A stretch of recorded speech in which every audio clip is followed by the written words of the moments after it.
Hello, everyone. Here is the lesson from the story of The Boy and the Starfish. One morning, a boy walked along the beach after a big storm. There, thousands of starfish had washed up on the shore. They were all going to die in the sun. The boy began picking up starfish one by one and gently tossing them back into the sea. Meanwhile, a man walked by and laughed. "There are too many. You can't save them all.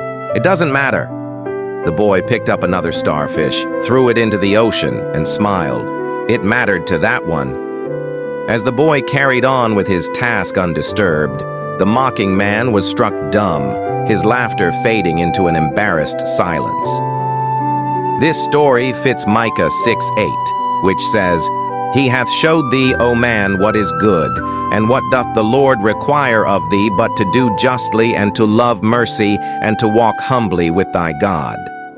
It also reminds us of Luke 15, where Jesus leaves the 99 sheep to search for the one which was lost.